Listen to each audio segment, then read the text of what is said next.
Habíamos quedado en esta diapo, ¿no? ¿Seguro? Bien, algo que debemos recordar es que estos pacientes siempre deben mantenerse activos, utilizar ciertas verduras, aceite de oliva, por ejemplo, frutas. Las frutas que no sean muy dulces son importantes en este tipo de pacientes. Otra cosa importante que nos recomiendan las guías del hada es que no utilicemos un combo de frutas, una compota de frutas, sino que utilicemos solo una fruta en un tiempo de alimentación y que esa fruta tenga la menor cantidad de azúcar posible, si es que es posible. Ya que si nos damos cuenta, consumir frutas y verduras es mucho más caro a veces que comer un pollo al espiedo, ¿no? Proteínas saludables, eso siempre está remarcado, y granos integrales.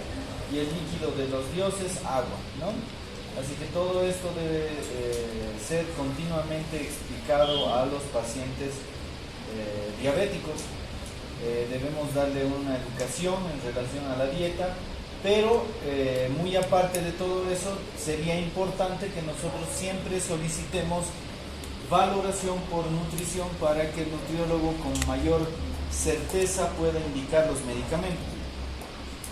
Ahora, yo les pregunto, porque esto lo vamos a desarrollar posteriormente, ¿qué tipo de dieta ustedes recomendarían a un paciente diabético tipo 1 y qué tipo de dieta recomendarían a un paciente diabético tipo 2? ¿O recomendarían el mismo tipo de dieta a ambos? ¿Qué dicen? ¿Qué tipo de dieta recomendamos? Imagínense que un familiar tiene diabetes tipo 1 o tipo 2 y se les hace la pregunta de qué puede comer, qué opciones tiene, cómo debería distribuir la dieta. ¿Quién se anima?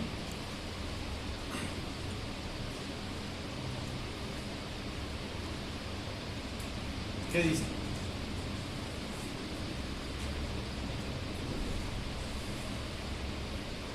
Ya han llevado diabetes en sus prácticas, seguramente. La mayoría ya ha visto pacientes diabéticos. ¿Qué tipo de dieta? ¿O es la misma dieta? ¿O hay alguna diferencia? Si hay alguna diferencia, ¿cuál es esa diferencia? ¿Qué dicen? Vamos, chicos, hablen.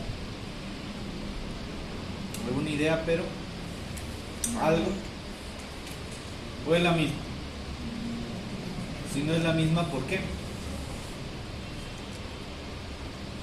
Y si es la misma, ¿por qué?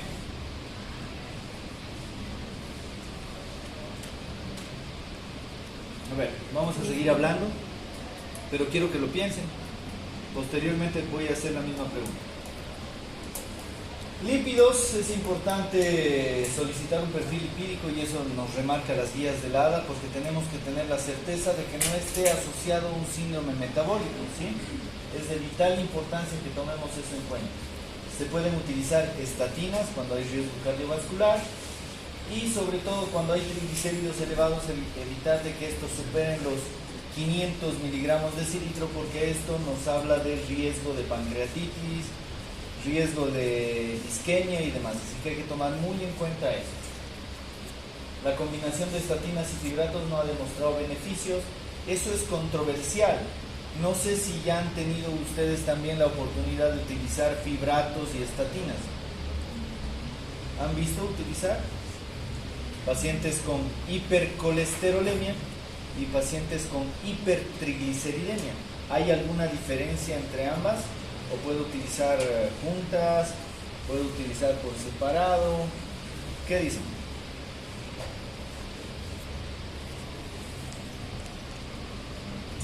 ¿Alguna idea?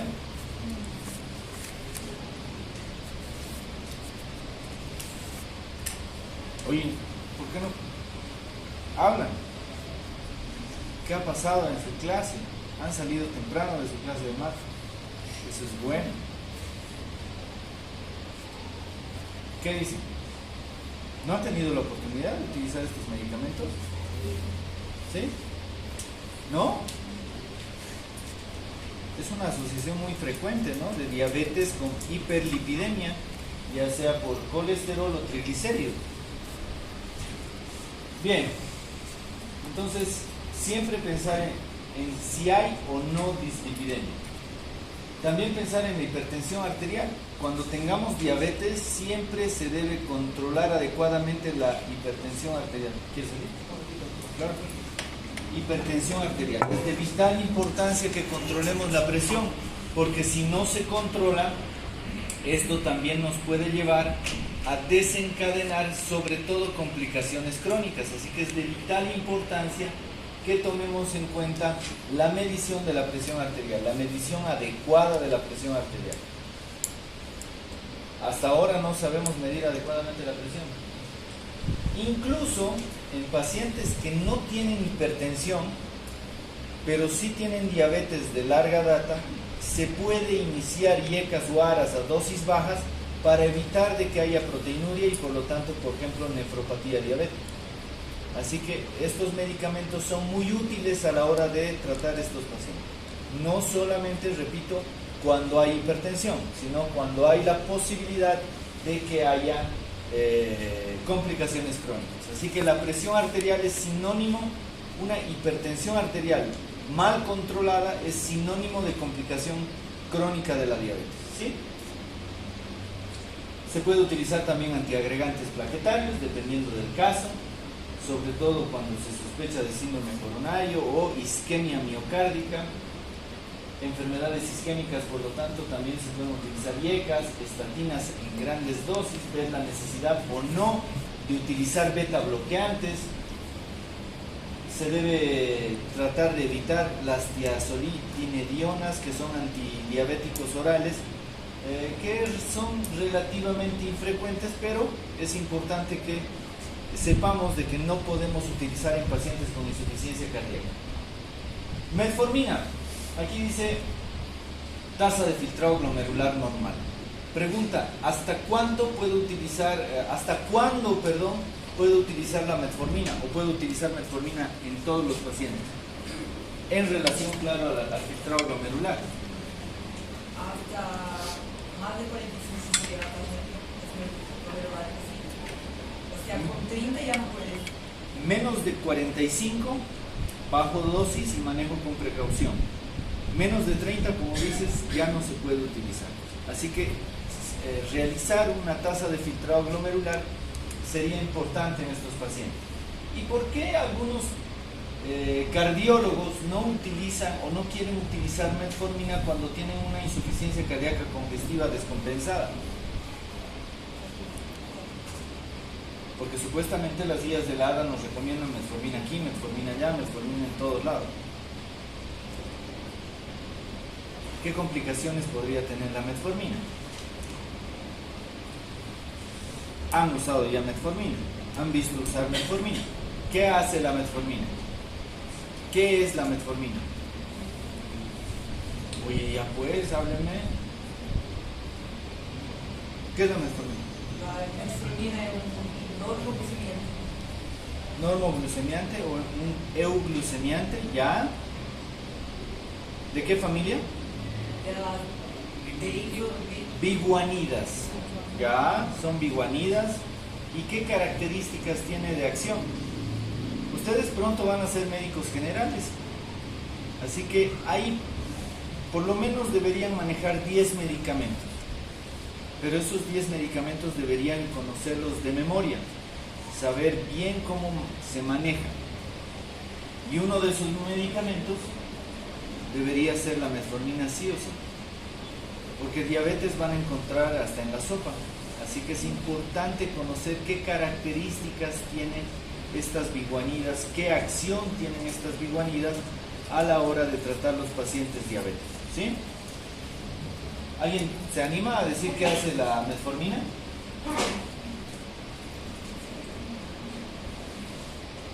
¿Nadie? ¿Por qué están tan callados? ¿Puedo saber? Se los ve cansados. No han empezado los exámenes todavía, ¿no? O están siendo torturados por administración y perjudican las otras materias. Malvados. Bien, en nefropatía diabética también debe haber un buen control metabólico y también control de la hipertensión arterial. Se debería hacer un test de excreción de albúmina siempre, por lo menos anual, creatinina sérica anual y tasa de filtrado glomerular también.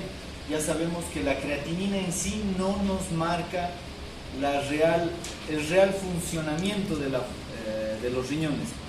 Por lo tanto, siempre debemos calcular la tasa de filtrado glomerular. Se puede utilizar la clasificación CKD-EPI o la clasificación MDE. Pero es importante que calculemos la tasa. Ya saben, la metformina, que es un medicamento muy noble, incluso este medicamento puede provocar daño en los riñones si tenemos filtrado menos de 45. Tratamiento de micro y macroalbuminuria con estos medicamentos principalmente, IECAS y ARAS. Estos medicamentos, ¿hasta qué filtrado glomerular también se pueden utilizar? ¿Qué dicen?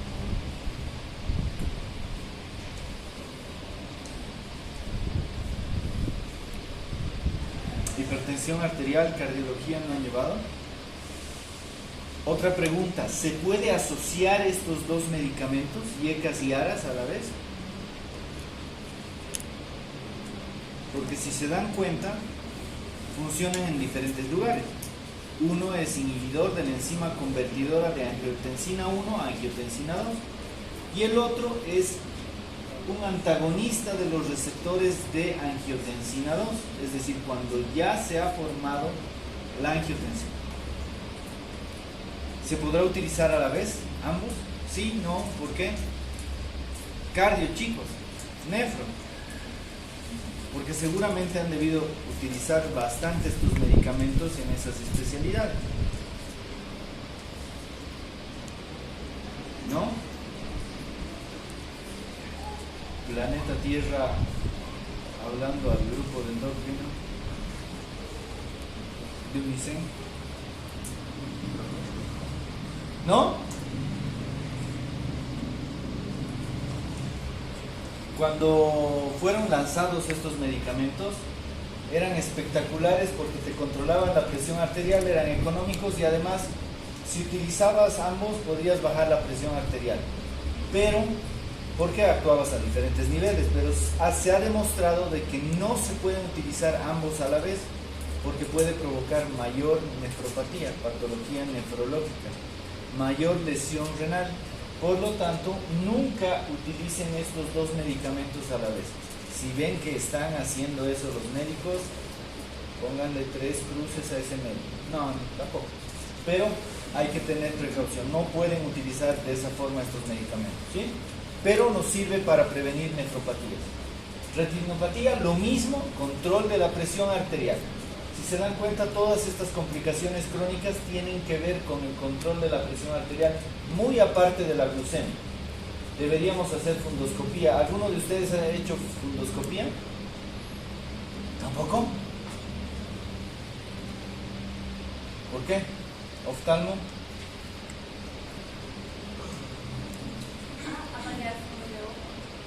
Claro, es ver el fondo de ojo, fundoscopía. Es mucho más difícil, como habíamos dicho en clases previas, hacer sin la dilatación, pero habría que tratar de ir practicando. Mientras tengan chance y si tienen el aparato entre ustedes, vayan tratando de ver, porque podrían ayudar grandemente al paciente haciendo fundoscopía. Y siempre mandar al oftalmólogo, sobre todo si está controlado, porque creemos de que enviar al oftalmólogo simplemente es para medir los lentes. Y no es así. Si es para medir los lentes, un paciente descontrolado no le va a servir. La medida va a cambiar de acuerdo a cómo cambie el nivel de la glucemia. Así que hay que tener un poquito de cuidado con eso. Cuidado de los pies. Deberíamos, cada vez que vemos a un paciente diabético, mínimamente ver pulsos, deformidades y reflejos, ¿sí? No confiarnos en que el paciente diga, no tengo ningún problema. ¿Por qué? Porque la neuropatía diabética puede asociarse a disminución de la sensibilidad de los pies propiamente dichos y por lo tanto puede enmascarar algún cuadro. Ejemplo, un paciente diabético puede pisar un clavo y no decir ¡au! Y no mandar señal al cerebro para poder levantar ese pie. En cambio, nosotros, la mayoría de nosotros seguramente no somos diabéticos, va a mandar esa señal inmediatamente si pisamos un clavo, ¿no? Así que hay que tratar de vigilar los pies, hay que tratar de vigilar los pulsos, hay que recomendar a estos pacientes de que se utilicen un zapato cómodo, un zapato que calce adecuadamente, ni que sea muy grande, ni que sea muy pequeño. Y también hay actualmente zapatos para diabéticos que son muy útiles y que van protegiendo de cualquier lesión en relación a los pies. Así que no se olviden de vigilar adecuadamente eso. Otra cosa importante es educar al paciente en relación a la insulina. ¿Se puede inyectar insulina de esta forma? ¿O solo es en el abdomen? Y pregunta, ¿cómo le indico a un paciente que se debe inyectar la insulina? Imagínense que yo soy su paciente. ¿Cómo me indican que debo colocarme la insulina? A ver, indiquen a su paciente. ¿Cómo le indican? ¿Qué hacen? ¿Qué pasos debe seguir un paciente para poderse inyectar la insulina? Hay escuelas, por ejemplo la colombiana, que no hay colombianos aquí, ¿o sí? ¿No? Hay una escuela colombiana que el médico debería aplicarse la insulina para demostrar al paciente que no duele, que no trae ningún problema y demás. Pero ¿cómo indican ustedes colocación de la insulina? ¿Qué dicen?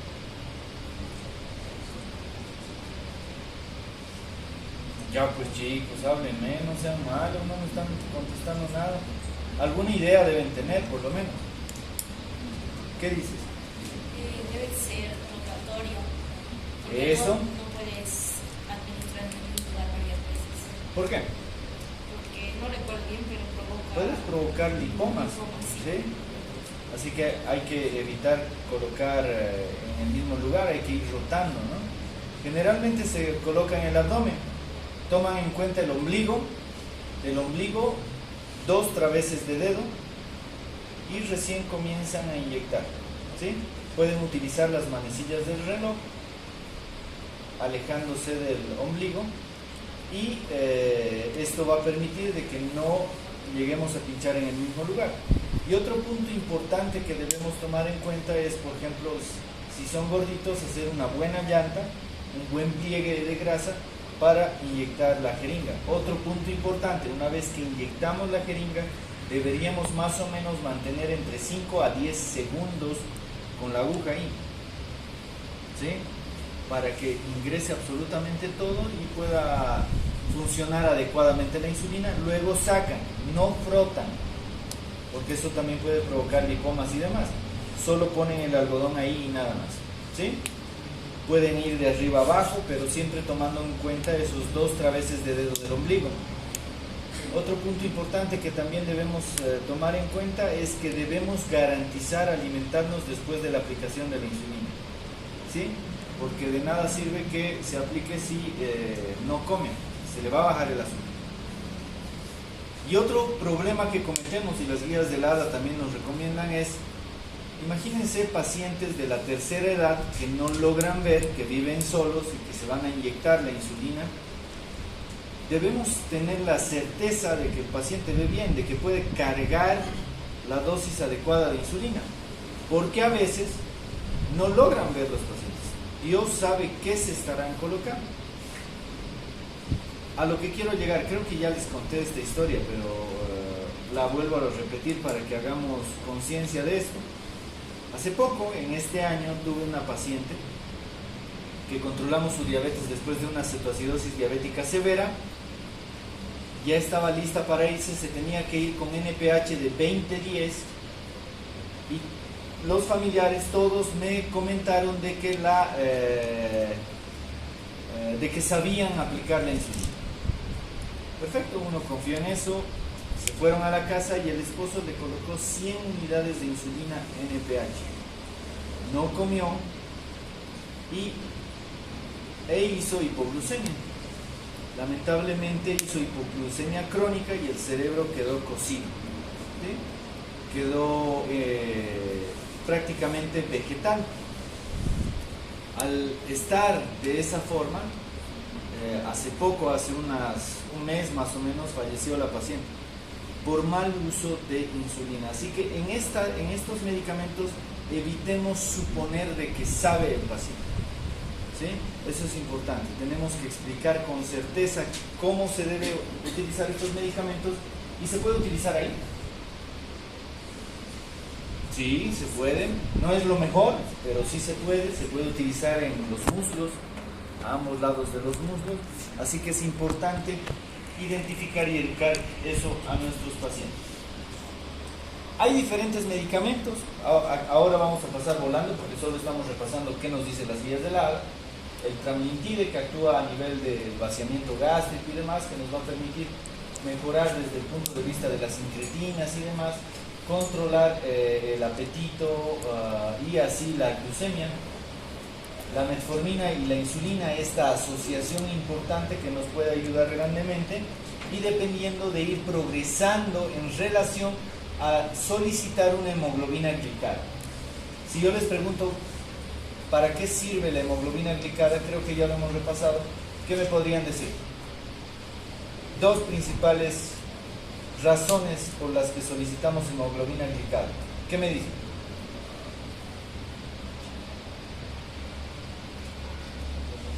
¿Por qué solicitarían hemoglobina glicada? Sería para saber cómo está la glucemia en los últimos 120 días. Retrospectivamente hablando, vas a ver si tu diabetes está controlada o no. ¿Y qué más? Gracias a ese control, bueno o malo, vas a poder determinar el nuevo tratamiento a seguir. Para eso te sirve la hemoglobina glicada. ¿Sí? Eso ya lo hemos repetido. Así que en base a eso vamos a ir utilizando uno u otro medicamento a la hora de ver a estos pacientes. Se pueden utilizar GLP-1, inhibidores de la DPP-4, inhibidores de la SGLT2.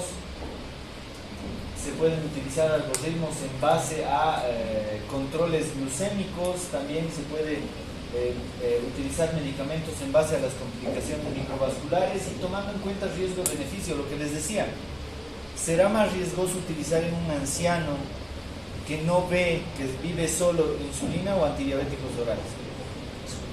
Tienen que poner a la balanza. El utilizar los medicamentos antidiabéticos no es una receta de cocina.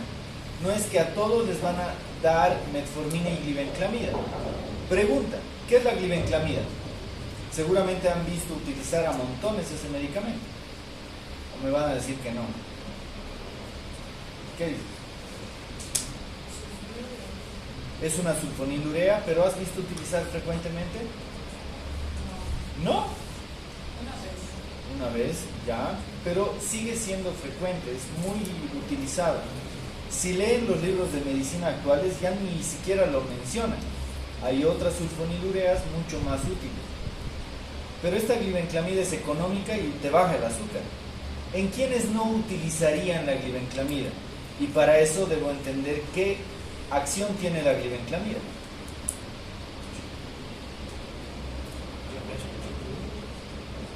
¿No utilizarías en diabéticos tipo 1? ¿O utilizarías? ¿Por qué? Que el mecanismo ya no es para estimular la célula beta del cuerpo. No hay células beta en el tipo 1, ¿no? ¿Qué vas a estimular? Nada. Perfecto. Muy bien, va uno.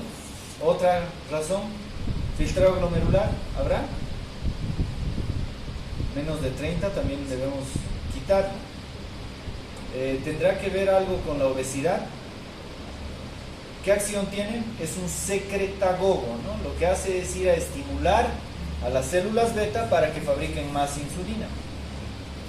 Al ocurrir esto, secreta más insulina. Y la pregunta del millón, ¿la insulina es un anabólico o catabólico? Anabólico. Lo que hace es agarrar el azúcar de la sangre y llevarla a la célula.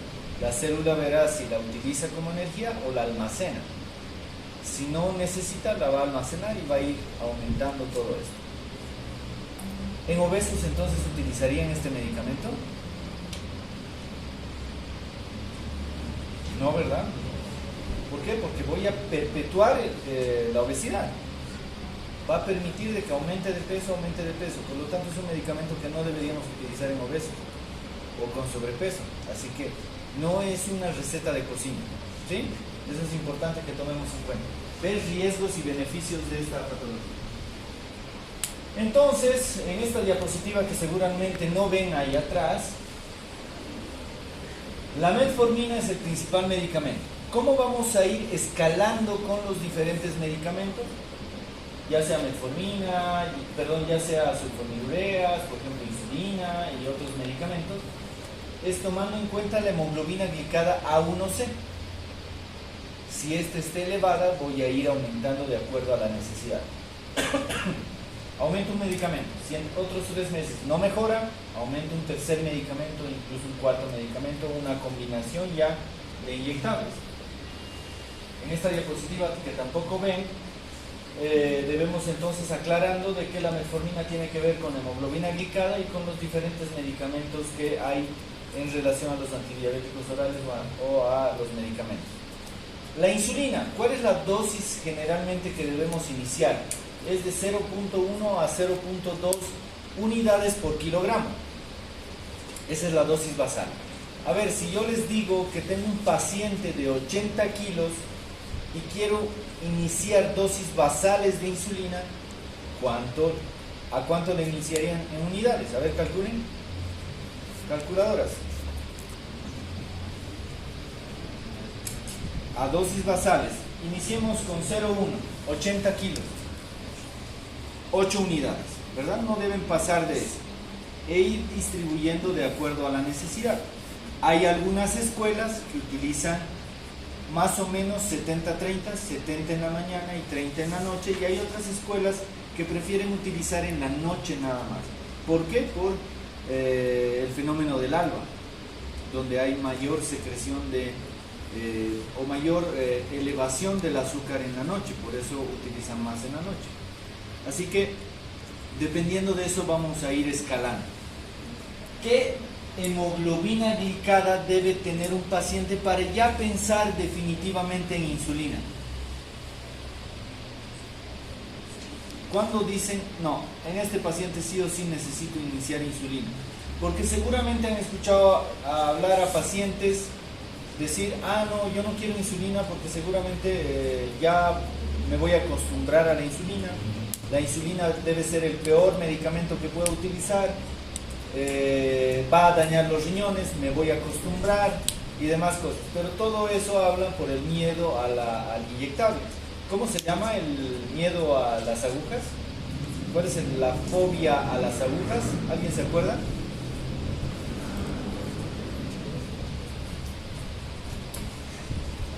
¿Cuál es el miedo o fobia a las agujas?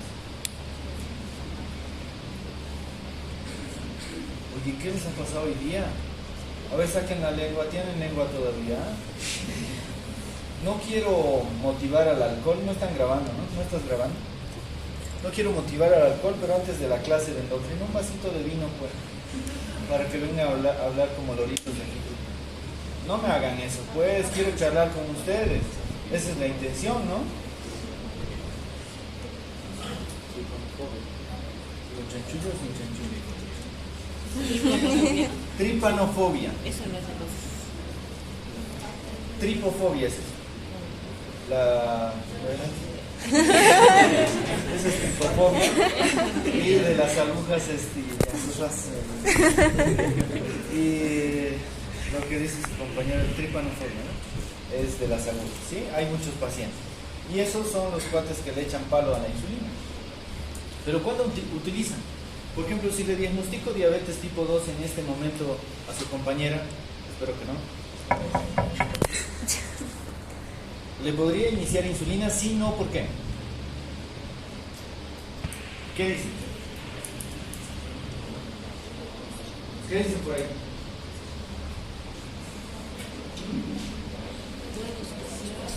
¿Qué dicen? ¿Le iniciarías insulina?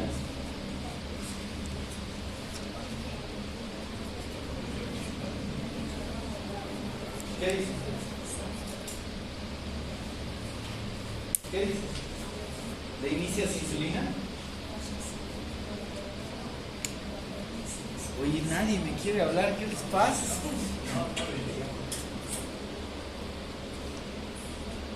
¿Tú qué dices? ¿No le inicias? Ya, es una opción, pero puedes hacerlo. ¿Sí? Puedes hacerlo. No hay que tener miedo a la insulina, esos tabús que tienen sobre la insulina son falsos.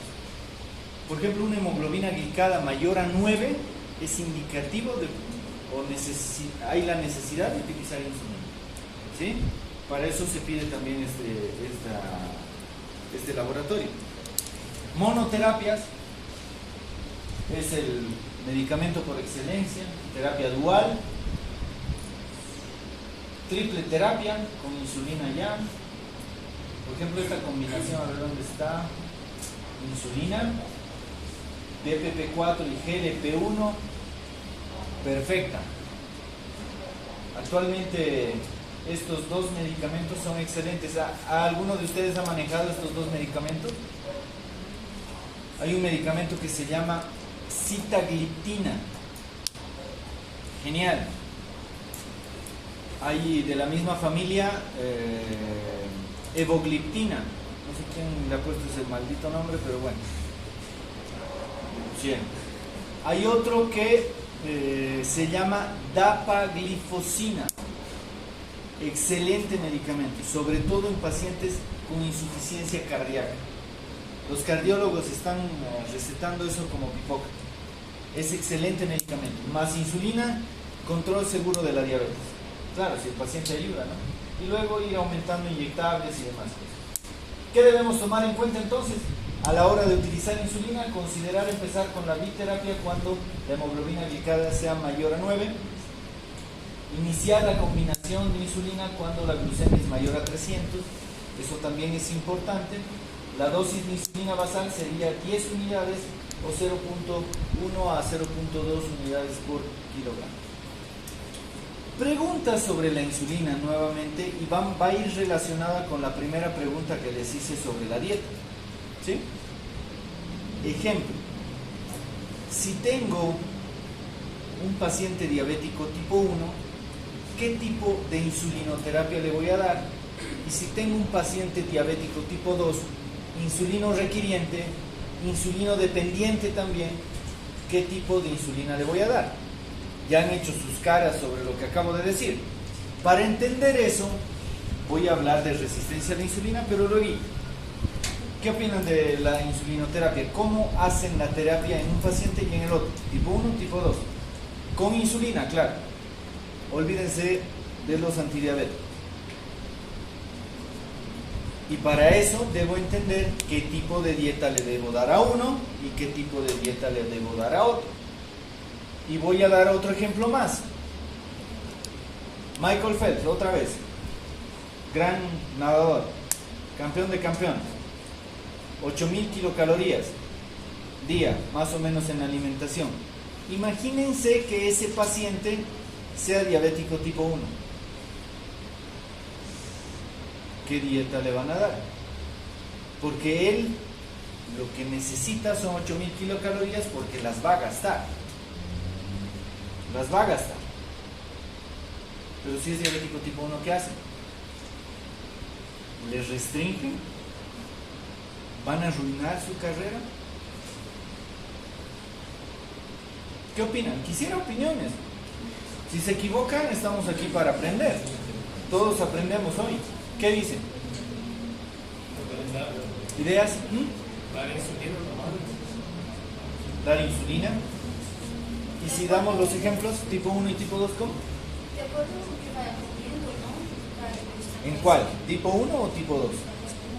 Tipo 1. ¿Ya? ¿Y tipo 2?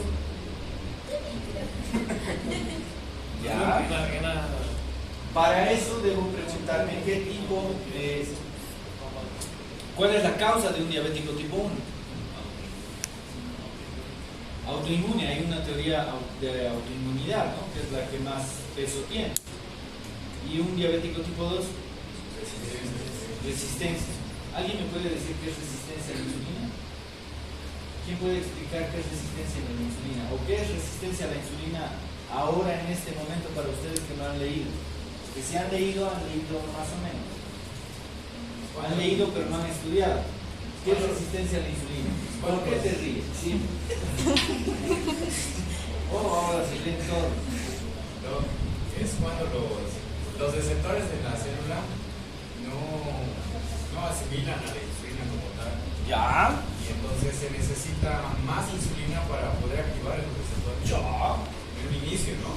Hasta que el páncreas se canse de producir insulina y ya comenzamos a tener los problemas. Ya, perfecto. ¿Alguna otra idea? ¿Dónde está? A ver, aquí veo. ¿Esto qué es? No es una ballena, no es Moby Dick. Es el palo. ¿Sí? ¿Alguna idea más de resistencia a la insulina? ¿El que se está durmiendo? ¿No? ¿Qué es resistencia a la insulina para ustedes? Se estaban riendo por aquí. ¿Qué es resistencia a la insulina para ti? En este momento. Pero equivóquense, tienen que lanzar ideas. Lluvia de ideas.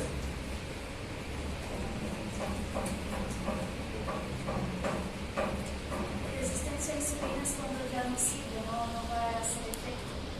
Ya. ¿Qué es resistente? Ya, perfecto. ¿Algo más? Ya. Voy a hacer una analogía. Me encanta hacer esta analogía. Imagínense que yo soy el capo de la Caja Nacional en relación a los internos. No hay quien me contradiga, no hay quien diga nada, ni cuestione ni nada. O sea, si yo digo algo, se acaba. Un desgraciado. Ustedes llegan a la caja como internos de medicina y, por ejemplo, a ver a Arnold me cae mal y lo castigo. ¿Sí? Imagínense, hoy lo castigo por X o Z motivo, me cae mal, pero le encuentro un pequeño error, no está atendiendo, digamos. Le digo, te quedas hoy hasta el próximo jueves de turno, tienes que trabajar a la par de tus compañeros, no va a dormir nada, si han hecho turnos en la caja, seguramente se van a dar cuenta de que no se duerme absolutamente nada, y tienen que trabajar a la par de sus compañeros. ¿Cuál es su única tarea? Tienen que hacer historias clínicas. Más o menos hay unos 30 ingresos por día, es bastante trabajo. 30 historias clínicas que tienen que hacer ahora. ¿Cómo haría la historia clínica hoy y cómo terminaría haciendo la historia clínica del próximo jueves? ¿Qué dices, Arno? Bien. ¿Cómo? Muy bien. Aunque quieras, no vas a poder hacer buen trabajo el próximo jueves. Hoy le vas a echar duro, vas a querer hacer bien tu trabajo, pero el jueves ni aunque quieras, el cerebro no va a funcionar, se va a cansar. Pero como soy un desgraciado, el próximo jueves lo vuelvo a castigar. ¿Qué opinas del castigo? Y le ando jodiendo, perdón que utilice estas palabras, ayer estaba diciendo disparates al lado, no sé si se oía, pero a veces, espero que no me lo tomen a mal a las personas que graban, pero a veces se me sale un disparate. Por ejemplo, soy de la idea de que, ¿qué es mejor para ustedes? Decir, te amo mi amor o te amo mierda. ¿Cuál es más expresivo? ¿Cuál es más expresivo? ¿Ah? Así que yo lo ando castigando. Tú eres boliviano, ¿verdad? Es boliviano. A veces los extranjeros tienen otra mentalidad.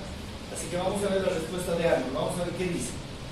¿Qué harías si te ando castigando constantemente? ¿Qué sería lo humanamente posible que harías? No puedes quejar. ¿Qué? Algunos se retiran, otros no. Excelente respuesta. Hay algunos que se van a ir, no van a aguantar tanto abuso. Hay otros que son los más tercos que una mula y nos aguantamos. ¿Por qué? Porque no queremos repetir, queremos seguir avanzando y demás. ¿Sí? Perfecto. Ahora vamos a cambiar la figura. Imaginemos que Arnold es una célula. Cuidado, ¿estás bien? No. ¿Estás bien? No, me da porque. Vente. Imaginemos que Arnold es una célula beta. ¿Sí? Y yo le doy azúcar, y lo único que él tiene que hacer es fabricar insulina. La insulina que normalmente fabrica, es de este tipo. ¿Sí? Y el receptor en el adipocito es así. ¿Sí? Esa es la insulina que fabrica y demás. ¿qué va a pasar si le estoy dando azúcar? Va a empezar a formar insulinas de cualquier tipo, cualquier calidad. ¿Estas insulinas se van a unir a este receptor? No. Además, este receptor va a empezar a crecer, digamos es un adipocito y el receptor también va a ser un desastre. ¿Esas insulinas se van a unir al receptor? No. ¿Qué es lo que pasa entonces en una resistencia a la insulina? Va a haber una falla en la producción, se va a empezar a producir cualquier cosa, va a haber un problema en el transporte porque provoca endotelitis y además va a haber problemas en el receptor. Me decían que el principal problema es en el receptor. No es así. También es en la producción de insulina. ¿Sí? Va a empezar a producir cualquier cosa. Me dice Arnold de que algunos se van. ¿La célula beta se puede ir? No se puede ir. No. ¿Qué hace? Se cansa, se estresa y dice, no, yo ya no voy a aguantar esto. ¿Qué se llama muerte celular? ¿Programada? Apoptosis. Va a provocar apoptosis. Hacían sus caras medio feas cuando les dije que hay diabéticos tipo 2 insulino dependientes. Esos términos se han quitado desde los 1992, por ahí. ¿Por qué? Porque un diabético tipo 2 va a ir matando sus células constantemente hasta ser insulino dependiente. ¿Sí? Por lo tanto, se transforma en insulino requiriente. Es decir, entre comillas, se transforma casi en un tipo 1, pero por otro mecanismo. Y otro punto importante que debemos tomar en cuenta a la hora de ver esto. En un paciente diabético tipo 2, le diagnostico tipo 2A, ¿le daré glibenclamida sabiendo que hay resistencia a la insulina? ¿Por qué no? Le estoy dando más trabajo, más rápido se van a matar esas pobres células. ¿Sí? Así que por donde lo vean hay que tratar de manejar estos medicamentos de forma adecuada. Entonces, en general, ¿cómo comienza una resistencia a la insulina? Empieza con una hiperglucemia más hiperinsulinemia. ¿Sí? Es de vital importancia. El otro día me estaban haciendo escándalo con el HOMA. El HOMA trata de demostrar eso, esa hiperinsulinemia con hiperglucemia. ¿Sí? Así que tenemos que ver, les aconsejo que lean resistencia a la insulina. Si leen eso van a poder comprender con mayor certeza cómo es la diabetes tipo 2. ¿Te entendido? ¿Alguna pregunta? Proseguimos. Entonces debemos determinar, cuando vemos hipoglucemia, ¿qué es lo que debemos hacer? Determinar los síntomas. El otro día veíamos un paciente, no sé si alguien ha tenido la oportunidad de ver, pero un residente, o una residente creo, llegó un paciente con hipoglucemia de 57, no, estaba en salas, glucemia de 57. ¿Qué hacen ustedes? Vamos, ¿qué harían? Están solos. ¿Qué hacen? Tic tac, tic tac, tic tac, tic tac. ¿Qué hacen? Dextrosa. ¿Ya? ¿Cuánto de dextrosa? Yo soy tu enfermero. ¿Ya? Perfecto. ¿Alguien? ¿Alguna otra idea? ¿Podría dar a chorro? ¿Perdón? ¿Podría dar a chorro? No te escucho, perdón. ¿Podría dar a chorro al paciente El azúcar, sí, por supuesto, el azúcar en vena, ¿verdad? Sí, se puede, por supuesto que sí. Sí. Pero ¿qué debemos determinar? Le han puesto dextrosa endovenosa sin saber si tenía síntomas o no. Están actuando como robots. ¿Sí? ¿Qué debemos hacer? Tenemos pacientes con hipoglucemia. ¿57 es hipoglucemia? Determino, ¿tiene síntomas o no? Voy a dar dos ejemplos. Tengo su compañera que tiene hipoglucemia de 30 y tiene su compañera que tiene 50 de hipoglucemia. Ella no tiene síntomas y ella ya está casi estuporosa. Está queriendo pegar a su familia. Porque la gente hipoglucémica viene alterada, queriendo golpear a todos, insultando a medio mundo. Mídanle el azúcar, probablemente se sorprendan con una hipoglucemia. ¿Qué hacen? ¿Qué hacen con uno y qué hacen con el otro? Vamos, se está muriendo el paciente. Las enfermeras, ¿no? Doctor, paciente se está muriendo. ¿Qué hago? Saben ellas qué hacer, pero son maliciosas y dicen, ¿qué hago? Ya han hecho todo y ¿qué hago, doctor? Doctor. ¿Qué dicen? ¿Qué hacen? Vamos, solucionen el problema, se están muriendo. A ver, ¿qué hacen con ella? Tic-tac, tic-tac, tic-tac, 50 de glucemia. Pasa media hora, 20 de glucemia y ya está convulsionando. No quieren que llegue a eso, vamos, actúen. ¿Qué hacen? Vamos chicos, no manchen una hipoglucemia. No sé, dar insulina y dar de comer. Insulina, la...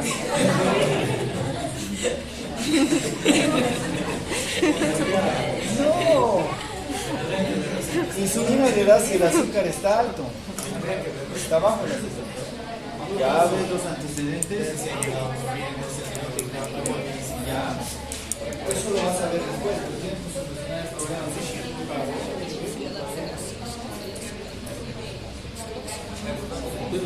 ¿Qué haces con la paciente de 50?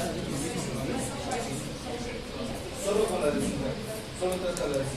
Es asintomático.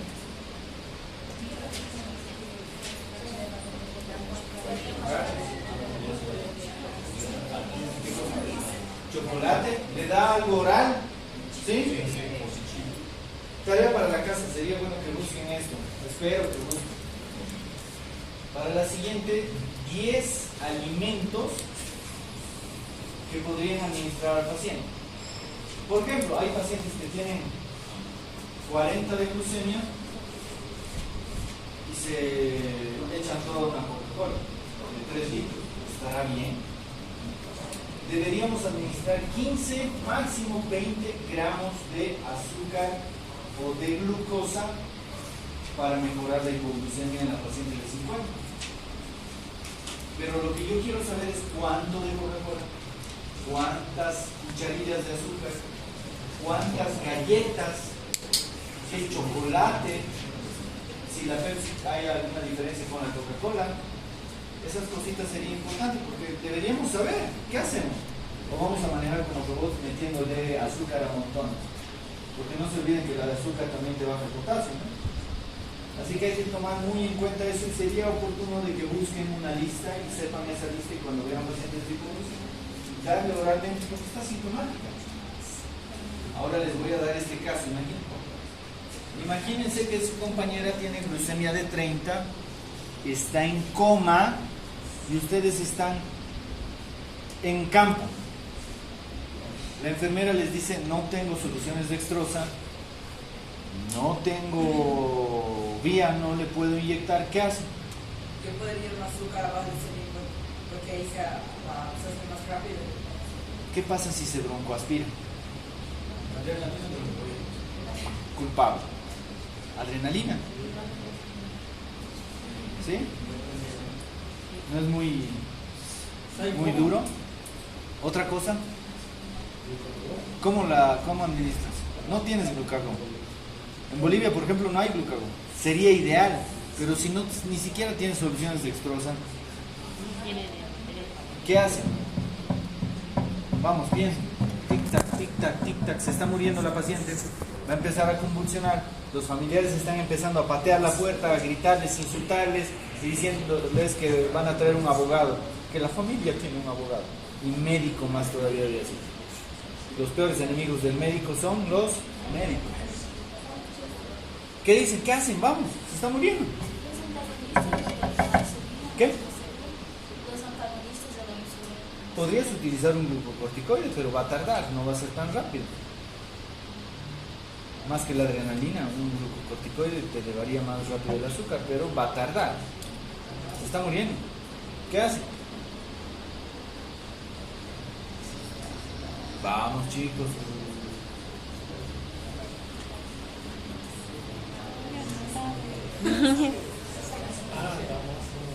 sonda nasogástrica y ahí metan de todo el azúcar que quieran.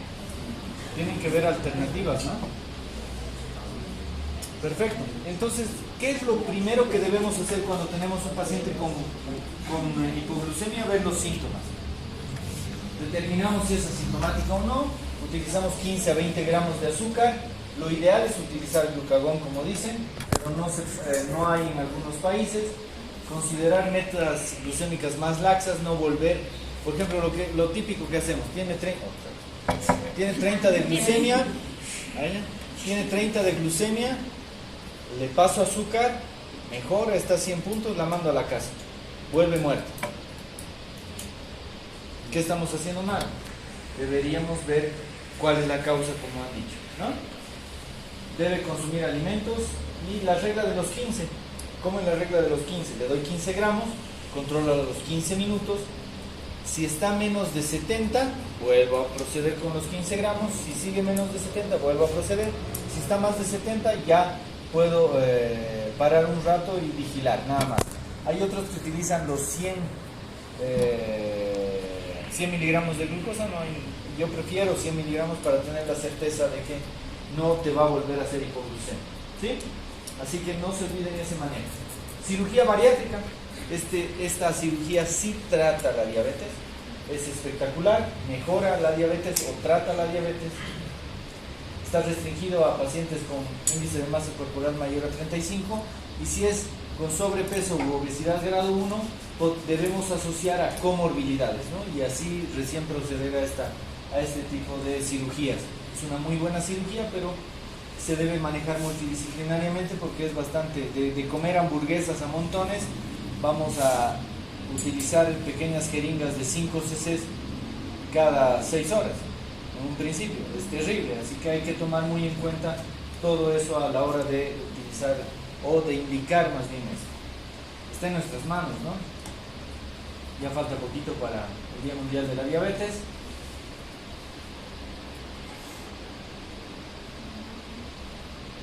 Bien, ahora sí vamos a hablar.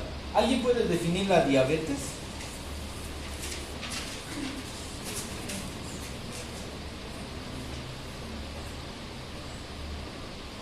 Ahí atrás, ¿pueden definir la diabetes tomando en cuenta todos los tipos de diabetes? A ver, ¿qué es diabetes para ustedes? Orinar mucho. ¿Perdón? Orinar mucho. Orinar mucho, ya. ¿Cómo? Trastorno metabólico, muy bien. ¿Qué más? ¿Qué les han hecho? ¿Por qué están tan callados?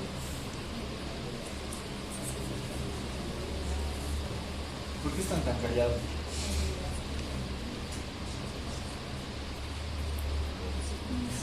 ¿Qué dicen?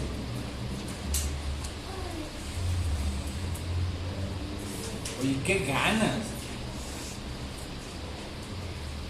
¿Qué es diabetes para ti? Aumento de azúcar. Aumento de la glucemia, muy bien. ¿Qué es diabetes para ti? Trastorno metabólico, poliuria, aumento del azúcar. Es una enfermedad sistémica, muy bien. ¿Qué es para ti diabetes?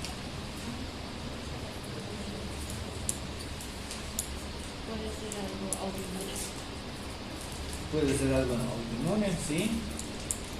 Vamos a definir la diabetes. ¿Qué opinan de esta definición? Es un trastorno crónico caracterizado por regulación metabólica anómala, más riesgo de complicaciones vasculares y neuropáticas, todo por el aumento de concentraciones de glucosa en sangre por déficit parcial o total de insulina. Al decir déficit parcial estamos hablando, por ejemplo, de la tipo 2. Al decir total estamos hablando de la tipo 1. Puede darse por un proceso agudo hasta uno crónico, como por ejemplo autoinmunidad, ¿no? O resistencia a la insulina. El tratamiento se necesita la participación de todos, si no, no se va a lograr. Si la paciente quiere, se va a lograr resultados. Si no, no, otra vez. Es importante saber de que lo que acabamos de decir, de que hay una deficiencia total o parcial de insulina. Clasificación de la diabetes. Tipo 1, destrucción de células beta, principalmente por una autoinmunidad, una destrucción de todas las células beta. Tipo 2, resistencia a la insulina, lo que acabamos de mencionar. La de otras causas específicas de diabetes, o también algunos libros llamada tipo 3. Dentro de ellas, por ejemplo, está tipo MODY, tipo LADA, sustancias o medicamentos como los glucocorticoides, fibrosis quística, traumas, inflamación, neoplasias y demás pueden provocar diabetes. Por ejemplo, ¿han visto pacientes con tipo LADA? ¿Qué características tienen los pacientes con tipo LADA? Diabetes tipo LADA.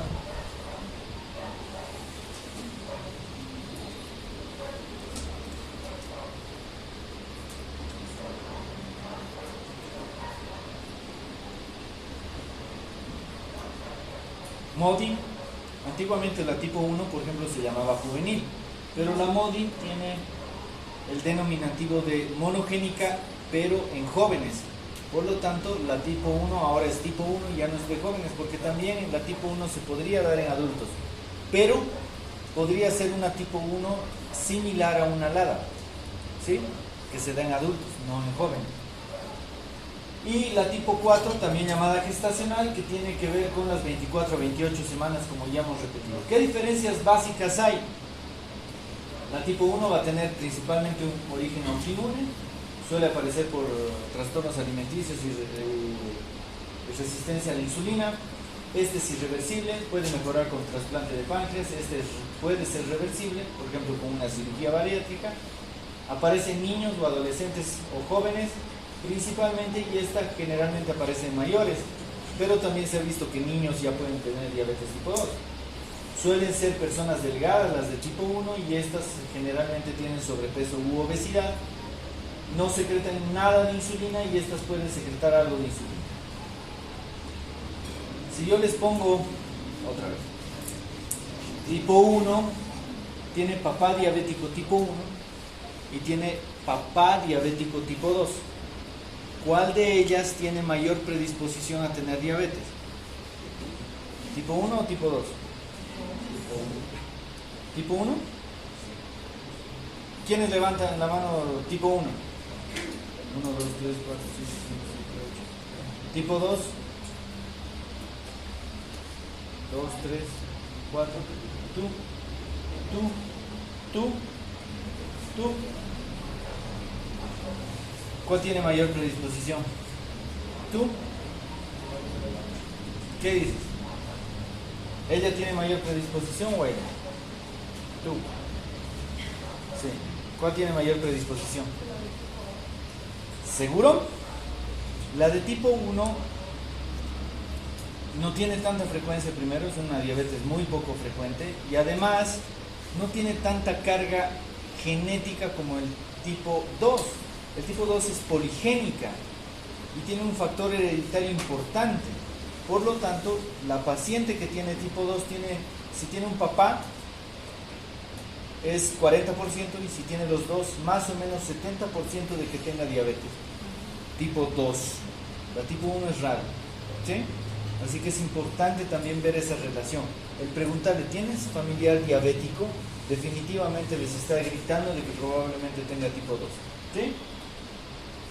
Entonces, ver la importancia del componente genético en los pacientes. Otros trastornos que se asocian a la diabetes: Turner, Klinefelter, Prader-Willi, Down, la pancreatitis, cánceres, fibrosis quística, entre otros. Estos ya saben por qué, ¿no? Acromegalia, ¿por qué? GH. Síndrome de Cushing, cortisol. Feocromocitoma, adrenalina. Uso de fármacos, ya saben. Enfermedades virales también. El COVID-19 ha demostrado de que se ha asociado a problemas de hiperglucemia.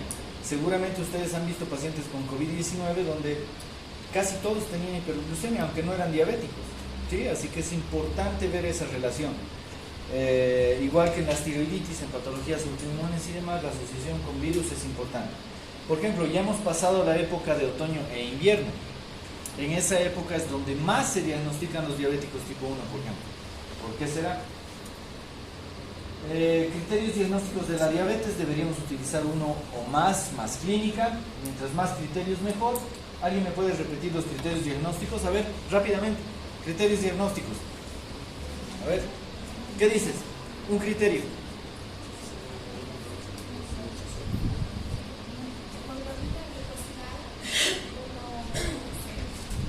Mayor a 6.5. Va uno. Otro. Glucemia.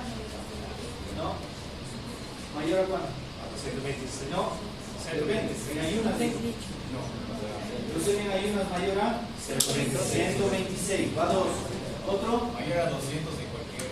Indistinta al horario. Ahorita no sé si tú has consumido algún alimento. No. Si tomo la glucemia, si es mayor a 200. Si tienes síntomas, criterio diagnóstico. ¿Y el cuarto? ¿Cómo se hace la prueba de tolerancia oral? Imagínense que yo les traigo, doctor, ¿cómo me hago esta prueba de tolerancia oral a la glucosa? ¿Qué le dicen al paciente? ¿Qué se ayuda, doctora?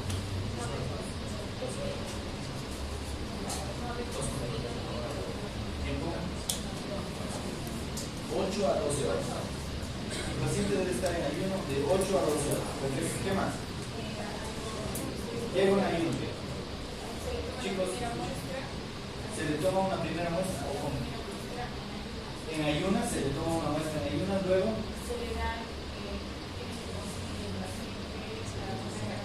¿cuánto? No. ¿Cuánto? 75 qué? ¿Miligramos o gramos? Por una parte. Gabriel, por una parte. Gramos de glucosa. ¿Sí? ¿Les gusta el dulce? ¿Chocolate? ¿Sí? Pues esto es horrendo. Aunque les gusta el dulce, esto es horrendo. Provoca náuseas, es poco tolerado por los pacientes, así que nosotros deberíamos explicar cómo va a ser la prueba. 75 gramos de glucosa, luego se le toma a la primera hora, a la segunda hora y a la tercera hora. ¿Cuándo es criterio diagnóstico? Cuando tengas una glucemia de 200 a la segunda hora. ¿Sí? Si tienes a la primera no es diabetes. ¿Sí? Otro criterio diagnóstico. Mientras más criterios tenga mejor. Pero hay diferencia en las mujeres embarazadas. Hay un test de Snellen que se hace con 50 y 100 gramos de glucosa y los valores deben ser diferentes. Como han visto, la glucemia en un paciente gestante, ¿cómo debe ser? Criterio diagnóstico en ayunas. Mayor a 92, exactamente. Entonces ahí están los criterios que ya los han mencionado, no es necesario repetir. ¿Cuándo decimos que es una prueba alterada de la glucemia? Glucemia en ayunas entre 100 a 125, prueba de tolerancia oral a la glucosa entre 140 a 200 a 199. Estamos diciendo que no es diabetes, pero es una prueba de tolerancia alterada. Y esto sí es controversial, porque si en este momento nos tomamos una hemoglobina glicada, muy probablemente varios de nosotros seríamos diabéticos por los valores, así que esto en Latinoamérica no va. Hemoglobina glicada, ya sabemos cuál es la razón fundamental de todo esto. La unión de la glucosa al grupo M y todo lo que hemos hablado, y este cuadrito que también ya lo hemos mencionado, ¿no? Esta diapositiva me parece importante. Los niños, los borrachos y la hemoglobina glicada siempre dicen la verdad. Hay pacientes que no se cuidan nunca y unos 4 días, una semana antes de la consulta para darle felicidad al médico, se cuidan. Pero el azúcar va a estar normal, pero la hemoglobina glicada va a estar al carajo. ¿Sí? Así que deben tomar muy en cuenta todo eso a la hora de ver estos pacientes. El problema entonces es básicamente el problema de la insulina. Esta, como hemos mencionado en la resistencia a la insulina, hay producción de proinsulina, y cuando está excesivamente estimulada esta célula beta va a provocar proinsulinas, alteraciones de la insulina y demás. Y tiene mucho que ver con el sistema de retroalimentación junto con el glucagón, que va a ir actuando principalmente en el hígado, músculo, adipocitos y demás. los receptores de membrana que siempre van a estar presentes a la hora de la acción de la insulina, también eso es importante. ¿Qué debemos tomar en cuenta entonces en relación a la insulina? Que puede responder en unos pocos minutos, dependiendo, claro, el tipo de insulina. Hay que ver la secreción de primera fase, segunda fase y resistencia a la insulina. Por ejemplo, el tratamiento del diabético tipo 1 y tipo 2 con la insulina hasta ahora no me responde, y la dieta tampoco. Espero respuesta pronto, porque ya estamos llegando a donde queremos. Por lo tanto, esta retroalimentación negativa va a estar en relación al músculo, al hígado, al intestino, que es de vital importancia, a los adipocitos y al páncreas. Esa relación, ese feedback con el glucagón va a ser importante. Diabetes tipo 1. Ahora sí ya me tienen que decir la dieta y la insulina, porque si no me voy a enojar y no les voy a dejar ir. Hoy tengo tantas ganas de quedarme aquí. En niños y jóvenes de cualquier edad, generalmente jóvenes, 8, 12 años, pueden presentar esta enfermedad principalmente. Generalmente en la región noreuropea, tienen un componente ambiental importante y están relacionados principalmente a virus y, como hemos mencionado también, a la época de otoño e invierno, que es donde más hay virus. ¿Cuál es el virus por excelencia de la época de otoño e invierno? Coxsackie, ¿no? Ese que trae faringitis, unas pequeñas vesículas en la faringe y nada más. Ni siquiera a veces trae rinorrea. Tomar en cuenta entonces la destrucción de todos los islotes pancreáticos. Entonces, principalmente los virus, hay una respuesta autoinmunitaria y hay genes de autotolerancia importantes. Va a haber una fase preclínica. ¿Qué es luna de miel para ustedes? Luna de miel. ¿Qué es luna de miel? No médicamente hablando, claro. ¿Qué es luna de miel para ustedes? Luna de miel. ¿Qué es luna de miel? ¿Qué es luna de miel? ¿Qué es luna de miel? ¿Cuántas veces tengo que repetir qué es luna de miel? Pero ya pues contesten. ¿Qué es luna de miel? ¿Qué es luna de miel? ¿Qué hay después del matrimonio? ¿Es luna de miel? Esa luna de miel. Bueno, es una vacación en pareja para relajar y crear más intimidad y no hablar de trabajos ni nada de esas cosas. Y tener su momento especial para cuando volver al mundo real, tener buenos recuerdos. Aniki, de tiempo escucho una respuesta de ese tipo. ¿Ya no? ¿Confían en la luna de miel? ¿Qué les pasa? Me agrada. Después nada, todos, luna de miel. Sí, es el momento de ser lo más romántico. Y después de eso, Después viene de el eso, martirio. viene la vergüenza. La piedra de la vergüenza, ¿no? En la diabetes tipo 1 también hay luna de miel. Cuando diagnosticamos hay todavía más o menos 20% de células beta funcionantes, ¿sí? Empezamos el tratamiento y mejora el paciente. Quitamos la insulina y está 100 puntos. Es justamente por ese pequeño porcentaje y una luna de miel maravillosa, pero en la diabetes. Pero luego de que pase ese pequeño periodo, ya todo se transforma en un martirio y vuelve con patada voladora la diabetes tipo 1. Así que hay que tomar muy en cuenta ese pequeño detalle. Por lo tanto, ese pequeño porcentaje todavía está funcionando, pero en 1 o 2 semanas ya no va a haber porcentaje que valga. Es asociada a acetoacidosis, es la complicación aguda más frecuente. Las 4 P siempre van a estar presentes: mituria, coma, meses invernales, como hemos mencionado, y esta fase de luna de miel, como hemos dicho. ¿Cuál es el tratamiento? Insulina. Ahora sí llegamos, ahora sí me tienen que responder, si no me voy a enojar mucho. Han tenido casi toda la clase para responder. ¿Qué dicen? ¿Cómo le dan la dieta a un paciente diabético tipo 1 y a un diabético tipo 2? ¿Y cómo le dan la insulina a un diabético tipo 1 y a un diabético tipo 2? Chicos, ¿qué color es ese? ¿Qué color es? ¿Palo de rosa? No sabes. Ya, digamos palo de rosa. ¿Qué dices? ¿Alguna idea? ¿Alguna idea? Dígame, por favor.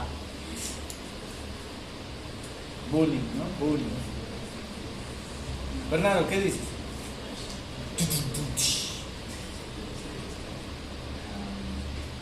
Tienes una idea, vamos, dime. No tenga miedo de equivocarse. ¿Por qué tanto miedo de equivocarse? Aquí se pueden equivocar todo lo que quieran, menos en sus exámenes, ¿no? Pero aquí todo lo que quieran. Cuando estén frente al paciente, traten tampoco de no equivocarse. Van a equivocarse un montón. Van a hacer algo, llegan a su casa y dicen, ¿por qué he hecho esto? La siguiente consulta, y es así. Nadie es infalible. ¿Qué dices, Ver? La tipo 1, la dieta tiene que ser de acuerdo al tipo de insulina que va a recibir, ¿no? ¿Ya? Cantidad. A ver, si te digo dale insulinas, hay insulinas rápidas, ultra rápidas, intermedias, lentas y ultralentas. Puedo combinar igual, puedo combinar. Diabético tipo 1, ¿qué le das? Sé simple en tu respuesta. Intermedio, solo intermedio. Y una rápida en la noche. En la noche. ¿Ya? ¿Alguien tiene alguna otra idea en relación a la tipo 1? Tú lo podrías prolongar para tener un valor más alto de insulina ao longo do dia e la comida hacer una equilibración intermedia. ¿Ya? ¿Intermedia o lenta? Sí. A ver, si te digo utiliza insulinas, ¿qué le das? Ya, yo le daría una prolongada para tener un valor más alto durante el día. ¿Ya? Y antes de las comidas, una rápida.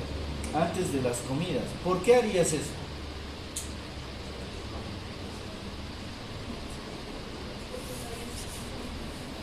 La que está chateando.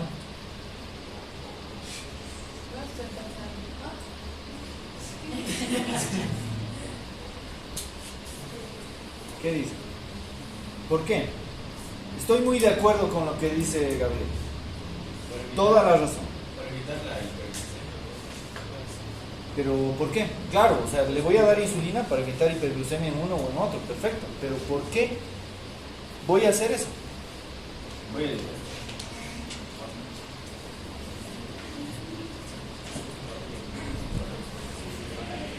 Tiempo. Lo que dice Gabriel es utilizar una insulina lenta e insulinas rápidas.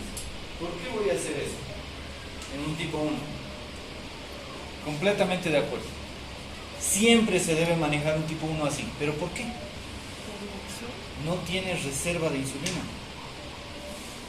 Por lo tanto, esa basal a través del tiempo me va a mantener normal. Pero esos picos se van a controlar con insulinas preprandiales. Tenemos 3 alimentos grandes: desayuno, almuerzo y cena. Por eso se hace eso. En cambio, un diabético tipo 2 a veces tiene un poco de reserva. Por lo tanto, hay pacientes que solo con una lenta o una intermedia voy a tratar al paciente. Pero un diabético tipo 1 sí o sí necesita ese tipo de esquema. Sí o sí. ¿Listo? La diabetes tipo 1 es tan lábil, sube, baja, que debemos cuidar mucho esa labilidad y sobre todo esta hiperglucemia prandial. Por lo tanto, se da en bolo, insulinas basales, preprandiales y una lenta. ¿Sí? Y tomando en cuenta, ya creo que ya está más clara la insulinoterapia en uno y en otro, ¿cómo debería ser la dieta? El problema del tipo 2 es de ingesta. Debo pedirle al paciente que haya restricciones. En cambio, en el tipo 1, ¿cuál es su principal razón? No es ingesta. Con eso no quiero decir que el paciente del tipo 1 se coma chocolates, azúcares y demás, pero la dieta debe ser en base a un conteo de carbohidratos. ¿Sí? Y la insulina va a ser en base a ese conteo de carbohidratos. Porque si yo manejo al revés, solo manejo la insulina en base a criterios y me importa la comida, va a tener esos picos.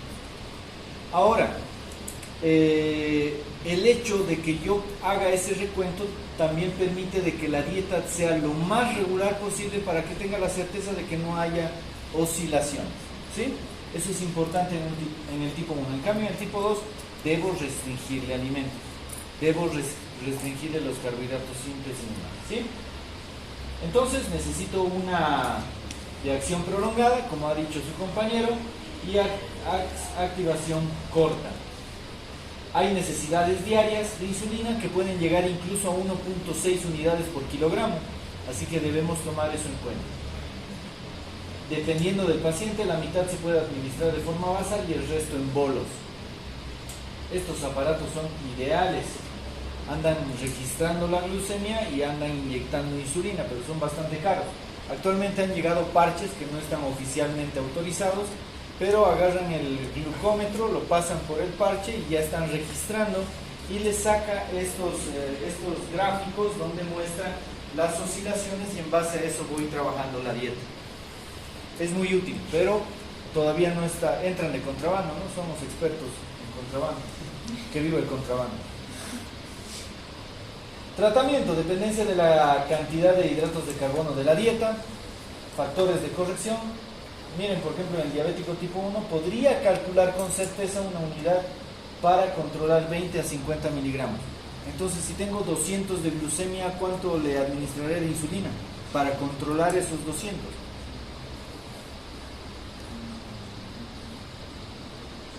Cuatro unidades más o menos, ¿no? ¿Sí?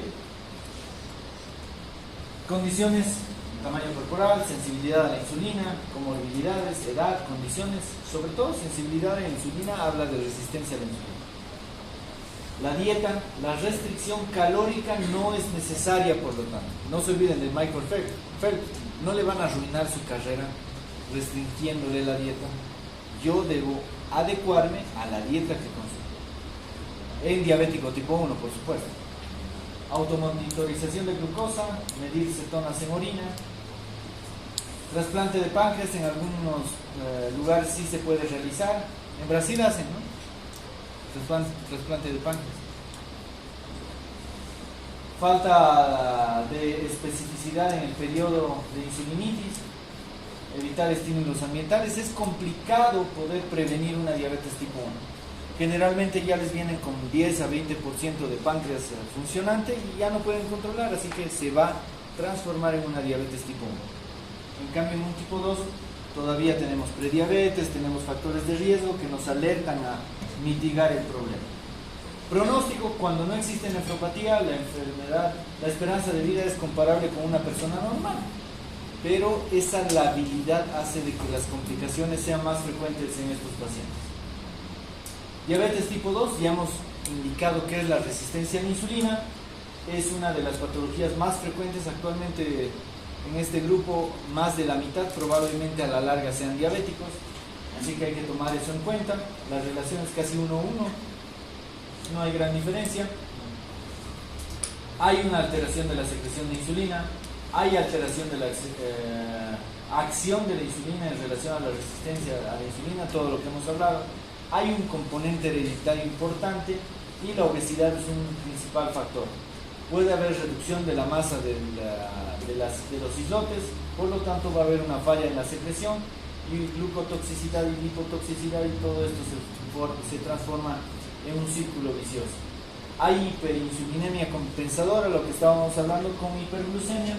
Luego hay euglucemia, obesidad abdominal, síndrome de ovario poliquístico puede estar relacionado a estos problemas, y también trastornos hereditarios importantes. Esto es lo que hablábamos en relación a la diabetes tipo 2. Si tengo un papá diabético, la moto me ha... Un papá diabético de 40% de riesgo y dos papás 70% de riesgo. Así que los antecedentes en diabetes tipo 2 son de vital importancia. Los genes, las mutaciones genéticas, el tipo MODY. Entonces, ¿qué tipo de diabetes sería? Hay tipo MODY 1, MODY 2, MODY 3, MODY 4. Está en otras causas específicas de diabetes, ¿no? Generalmente se dan en jóvenes y es monogénica. Y la nutrición materna es importante en los pacientes. Los factores de riesgo siempre son importantes a la hora de ver pacientes con diabetes tipo 2 como predictores. Las manifestaciones clínicas ya creo que está por más decirlo, ya han revisado seguramente todas estas manifestaciones, las 4Ps, la nicturia, la glucosuria. Esto es importante, sobre todo cuando estén en campo. no van a tener muchos de ustedes acceso a hemoglobina glicada. Por lo tanto, viendo un examen general de orina con glucosa en la orina, valga la redundancia, vamos a decir de que la glucemia probablemente esté mayor a 180. Así que es un factor también predictor del control de la diabetes. No es directo, pero sí les ayuda. Y hay que saber de que todo paciente va a ir empeorando en menos o mayor medida. En menor o mayor medida. Diabetes atípica, hay algunas que tienen recuperación de las células beta, sobre todo cuando son trastornos inflamatorios.